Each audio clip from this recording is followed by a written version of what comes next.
देखते हैं आज हम फिर से ऑप्टिकल इंस्ट्रूमेंट्स में संयुक्त सूक्ष्मदर्शी इसके बारे में देखेंगे। ये क्या है, इसके बनावट कैसे होता है और इसमें आवर्धन क्षमता के व्यंजक प्राप्त करेंगे आज हम। पिछले वीडियो में हमने देखा है क्या ऑप्टिकल इंस्ट्रूमेंट्स क्या हैं, सूक्ष्मदर्शी क्या है, सरल सूक्ष्मदर्शी की बनावट, क्रिया विधि और उसमें आवर्धन क्षमता का व्यंजक प्राप्त किया गया है। लिंक डिस्क्रिप्शन में है, पिछले वीडियो देख लेंगे आप। और आज हम देखेंगे क्या संयुक्त सूक्ष्मदर्शी। ये एग्जाम में कई बार पूछ चुका है, 2 क्वेश्चन पूछता है इसका। एक तो कि संयुक्त सूक्ष्मदर्शी का बनावट और क्रिया विधि को लिखें, दूसरा कि संयुक्त सूक्ष्मदर्शी में मैग्नीफाइंग पावर का व्यंजक प्राप्त करने के लिए। तो आज हम दोनों को डील करेंगे। ठीक से देखें, एकदम आसानी से समझ में आ जाएगा। है क्या संयुक्त सूक्ष्मदर्शी? सूक्ष्मदर्शी क्या है? छोटी वस्तुओं को स्पष्ट देखने के लिए जिस प्रकाशीय यंत्र का प्रयोग किया जाता है उसको सूक्ष्मदर्शी कहा जाता है। 2 हैं, सरल सूक्ष्मदर्शी और संयुक्त सूक्ष्मदर्शी। तो देखो, सरल सूक्ष्मदर्शी में क्या होता है, कम फोकस दूरी वाला एक उत्तल लेंस होता है। लेकिन इसमें समस्या है, होगा क्या कि जो विपथन होता है इसके कारण या प्रतिबिंब की रचना में कठिनाई होने लगती है, क्योंकि इसकी फोकस दूरी हम 1 सेंटीमीटर से कम नहीं कर सकते हैं।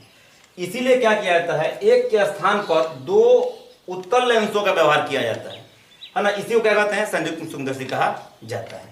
ये क्या होता है, एक नली पर 2 उत्तल लेंस व्यवस्थित रहते हैं जिसमें एक दंड चक्र होता है जिसको घुमा करके इनकी फोकस दूरी को क्या करते हैं, हम कम अधिक किया जा सकता है। एक दंड चक्र होता है जिसके एक तरफ उत्तल लेंस, दो उत्तल लेंस होते हैं, एक कम फोकस दूरी वाला, एक अधिक फोकस दूरी वाला। उसको घुमा के हम दोनों की फोकस दूरियों को कम या अधिक कर सकते हैं। तो देखेंगे संयुक्त सूक्ष्मदर्शी में बनावट में क्या लिखेंगे कि संयुक्त सूक्ष्मदर्शी में बनावट, इसका स्ट्रक्चर है कि संयुक्त सूक्ष्मदर्शी में 2 उत्तल लेंस समाक्षीय, मतलब एक ही अक्ष पर समाक्षीय, एक नली पर एक नली समाक्षीय व्यवस्थित रहते हैं,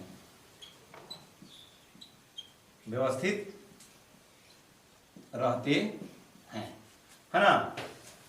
जो उत्तल लेंस वस्तु की तरफ होता है उसको अभिदृश्यक यानी ऑब्जेक्टिव कहा जाता है, और जो उत्तल लेंस आंख की तरफ होता है उसको क्या बोलते हैं, नेत्रिका, आई पीस कहा जाता है। एक लेंस देखा मार्कर, एक लेंस वस्तु की तरफ, वस्तु की ओर होता है जिसे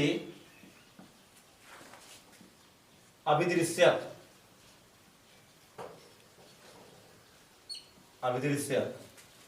तथा दूसरा नेत्र की तरफ होता है, नेत्र की ओर होता है जिसे नेत्रिका, आई पीस, नेत्रिका कहा जाता है। इसमें होता क्या है कि FO ऑब्जेक्टिव का फोकस दूरी ये कम होता है, किससे, FE से, आई पीस के फोकस दूरी से। यानी जो बड़ा वाला उत्तल लेंस होता है वो क्या, नेत्रिका होता है, और छोटा वाला क्या होता है, ऑब्जेक्टिव होता है। अब ये काम कैसे करता है जरा देखिएगा, इसका सिद्धांत या क्रिया विधि है क्या, जरा इसको समझो।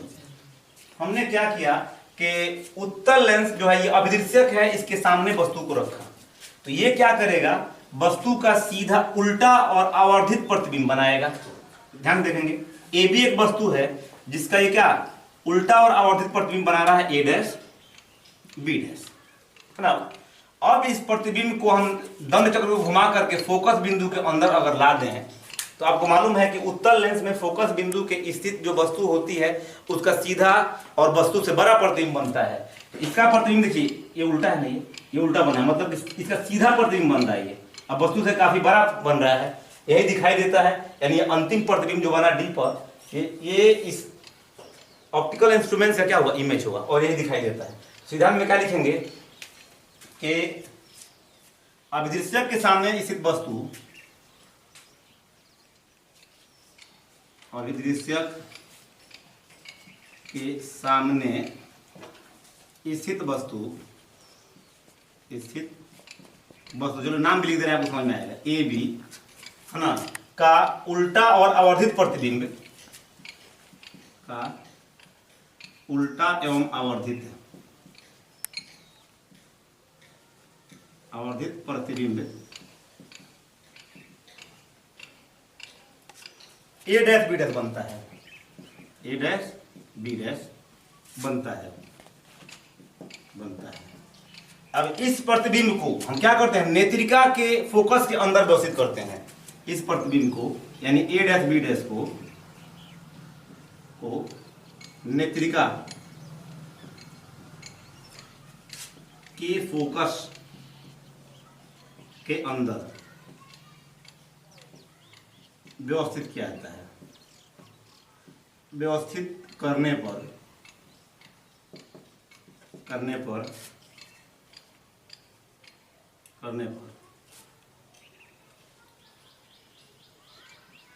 इसका सीधा तथा आवर्धित मैंने बड़ा प्रतिबिंब A double dash B double dash, A double dash B double dash बनता है, जो नेत्र को दिखाई देता है,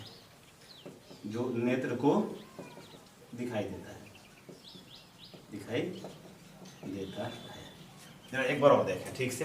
सिद्धांत क्या है कि अभिदृश्यक द्वारा वस्तु कहाँ पे है, यहाँ पे एफ ओ के बाहर होना चाहिए। एक कंडीशन आप लिख लेंगे कि नेत्रिका के फोकस दूरी के बाहर स्थित वस्तु का उल्टा और वास्तविक प्रतिबिंब, उल्टा वास्तविक और बड़ा प्रतिबिंब बनता है। यह प्रतिबिंब नेत्रिका के लिए वस्तु का कार्य करती है। याद रखिएगा, यह जो प्रतिबिंब बना है अब इसके लिए ऑब्जेक्ट का काम करेगा ये, और इसका क्या बनता है, सीधा और आवर्धित प्रतिबिंब बनता है जो कि दिखाई देता है। यह अंतिम प्रतिबिंब है, इसी के लिए हम लोग काम करेंगे।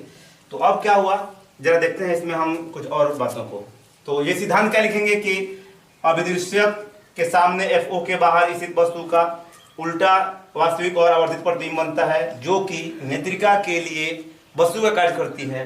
इसे फोकस के अंदर लाने पर इसका सीधा आवर्धित प्रतिबिंब बनता है, माने बहुत बड़ा प्रतिबिंब बनता है जो कि उस पर दिखाई देता है। अब हम देखते हैं इसको, कुछ बातों को और लिख लें यहाँ पे, इसको मिटा देते हैं, नोट कर लेंगे ठीक से, है ना। अब इसमें कुछ बनावट को पहले देखिए, तब हम इसका आवर्धन का व्यंजक प्राप्त कर रहे हैं। ये हो गया। 5 नंबर क्वेश्चन आएगा तो क्या करेंगे, स्पष्ट इमेज बना देंगे और जो भाषा लिखा गया लिख दीजिएगा, 5 नंबर काम हो जाएगा। अब 5 नंबर क्वेश्चन पूछता क्या है, किसी आवर्धन का व्यंजक तो है क्या, जरा देखो, आवर्धन क्षमता या कोणीय आवर्धन, दोनों एक ही चीज है। आवर्धन क्षमता या कोणीय आवर्धन। तो ये जरा देखिए, वस्तु है, ये वस्तु किसके लिए है, जरा गौर से देखो। ये ओ देंगे हम अभिदृश्यक के लिए, और ई लिख रहे हैं क्या, आई पीस के लिए। तो वस्तु की दूरी को हम यू लिखते हैं, और किसके लिए है ये, ओ के लिए, तो यू ओ हम लगा दिए। देखिएगा, इस यहां से यहां तक वस्तु की दूरी हो गई।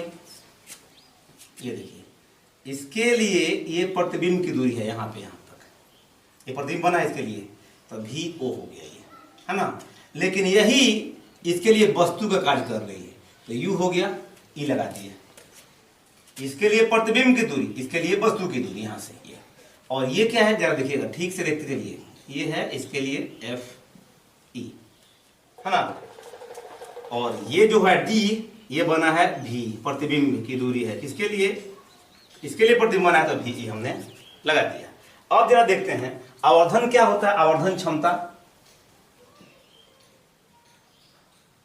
आवर्धन क्षमता m बराबर, है ना, क्या होता है, प्रतिबिंब द्वारा जो बना कोण होता है वो प्रतिबिंब द्वारा, अंतिम प्रतिबिंब द्वारा बना कोण, अंतिम प्रतिबिंब द्वारा बना दर्शन कोण, क्या, दर्शन कोण बट्टा वस्तु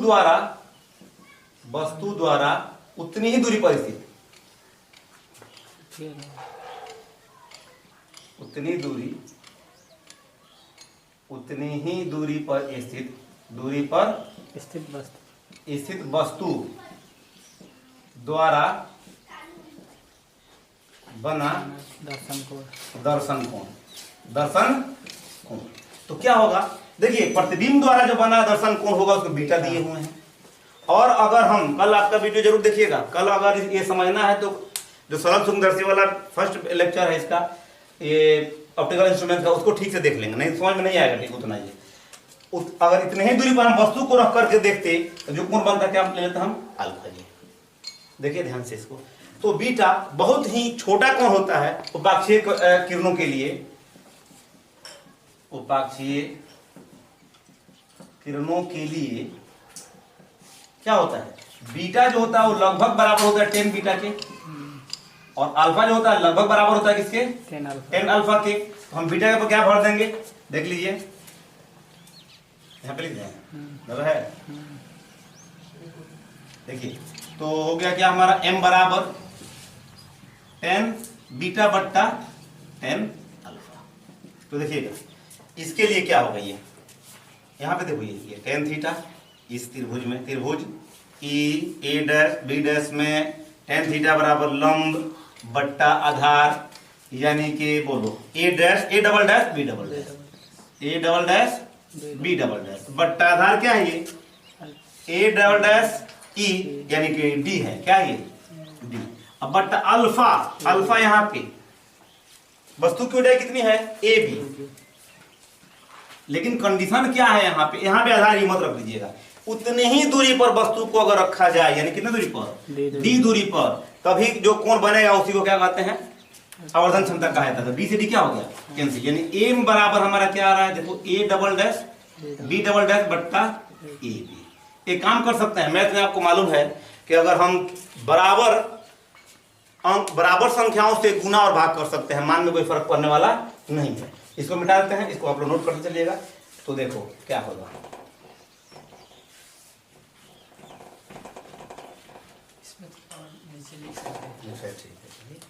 तो m बराबर मेरा क्या हो रहा है, देखो a double dash b double dash बट्टा ए बी है, हम गुना कर दे रहे हैं a डैश b डैश बट्टा a डैश b डैश से, गुना और भाग दोनों से कर दिए हम, नहीं दिखाई दे रहा है, चलिए इसको नीचे कर देते हैं। तब m बराबर क्या हमारा a double dash b double dash बट्टा ए बी गुने a डैश b डैश बट्टा a डैश b डैश, समान संख्या से बराबर और भाग कर दी, इसको इधर लेके चलो, A double dash B double dash बट्टा ए डैश बी डैश गुने ए डैश बी डैश बट्टा ए डैश ए बी। ए देखो ये इधर लेके चलेगा, इसको इधर लेके चलेगा। अब जरा देखिएगा इसके लिए ये क्या है A double dash B dash, अगर हम देखें नेत्रिका, तो नेत्रिका के लिए क्या है, ये प्रतिबिंब की ऊंचाई बट्टा ये वस्तु के लिए, देखो ए डैश बी डैश प्रतिबिंब की ऊंचाई बट्टा वस्तु की ऊंचाई, यानी कि m मैग्नीफाइंग पावर है किसके लिए, ये नेत्रिका के लिए। अब गुने इसको जरा देखो, किसके लिए, ये प्रतिबिंब की ऊंचाई बट्टा वस्तु की ऊंचाई, ये किसका मैग्नीफाइंग पावर है, आई पीस का नहीं ओ का है, एम ओ का है। अब हम इन्हीं दोनों का मान भरेंगे तो हमारा क्या आ जाएगा आंसर आ जाएगा। देखते हैं अब हम कि देखो आया क्या हमारा एम ई और एम ओ। कल हमने देखा था अंतिम प्रतिबिंब के लिए, अंतिम प्रतिबिंब के लिए यार गौर से देखिएगा, अंतिम प्रतिबिंब के लिए कल अंतिम प्रतिबिंब किसके लिए बनेगा, नेत्रिका के लिए बनेगा, है ना। तो एम ई बराबर कल हमने प्राप्त किया था, क्या आया था 1 + डी बट्टा एफ ई, है ना। इसको रहने देते हैं 1। अब जरा देखते हैं इसमें कौन, देखो यहाँ पे देखो त्रिभुज ओ ए डैश बी डैश त्रिभुज ओ ए बी दोनों समरूप होंगे, क्योंकि देखो ये 90 है और ये भी 90 है, और ये कोण दोनों में क्या है इक्वल है। तो लिख देते हैं, देखिए त्रिभुज ओ ए डैश बी डैश, त्रिभुज ओ ए डैश बी डैश ये समरूप है त्रिभुज ओ ए बी के, इसलिए देखो लंब ए डैश बी डैश बट्टा इसका लंब ए बी बराबर इसका आधार ओ ए डैश बट्टा इसका आधार कितना ओ ए। तो ये जरा देखिएगा ओ ए डैश मतलब इसके लिए प्रतिबिंब की दूरी भी, और ओ लगाते हैं ऑब्जेक्टिव के लिए प्रतिबिंब की दूरी है, और ओ ए वस्तु की दूरी ऑब्जेक्टिव के लिए, तो u माइनस में होगा ये u o, मतलब ए डैश बी डैश बट्टा ए बी बराबर क्या, माइनस भी ओ बट्टा यू ओ। अब क्या करते हैं हम, यहां पे लिख देते हैं, तो हमारा क्या आएगा, एम ओ बराबर, अभी हमारा आया था एम ओ बराबर क्या, ए डैश बी डैश बट्टा ए बी बराबर, ये क्या हो गया हमारा, मान बोलो, वी ओ बट्टा यू ओ। इसलिए मान भर दी इसमें, इसे मान भरी तो इसलिए m बराबर एम ई का मान बोलो क्या आया, 1 प्लस डी बट्टा एफ, और इसका मान क्या आया है, माइनस भी ओ बट्टा यू ओ। सीधा लिख दीजिए, माइनस भी ओ बट्टा यू ओ 1 प्लस डी बट्टा एफ। यही है इस संयुक्त सूत्रदर्शी का आवर्धन का व्यंजक। हाँ, तो क्या आ रहा है, यहाँ पे मिस कर गए हम लोग, एफ ई है, यहाँ पे क्या है, एफ ई, यहाँ पे क्या लिख देंगे, एफ ई। तो ये रहा संयुक्त सूत्रदर्शी का आवर्धन का व्यंजक। तो एक बार और भी देख लें, हमारे m का मान कितना था, एम ई बट्टा एम ओ। तो एम ई मतलब अंतिम प्रतिबिंब के लिए कल हम साबित किए थे 1 प्लस डी बट्टा एफ, और एम ओ का मतलब कि ए डैश बी डैश बट्टा ए बी। तो हमने अभी साबित कर दिया, निकाला दोनों समरूपत्रिभुज में कि ए डैश बी डैश बट्टा ए बी बराबर ओ ए डैश बट्टा ओ ए, यानी कि माइनस भी ओ बट्टा यू। ओ लगाया गया किसके लिए, ऑब्जेक्टिव के लिए। तो क्या हो गया मान हमारा, यहाँ पे इसमें मान भर दिया हम। तो m बराबर एम ई मतलब मैग्नीफाइंग पावर किसके लिए, आई पीस के लिए, मान जो था हमारा ये वाला भरा गया है, और एम ओ के लिए मान भी ओ बट्टा यू रखा गया है। ये इसके आवर्धन का व्यंजक हो गया। तो अब हम लोग नेक्स्ट कल देखेंगे।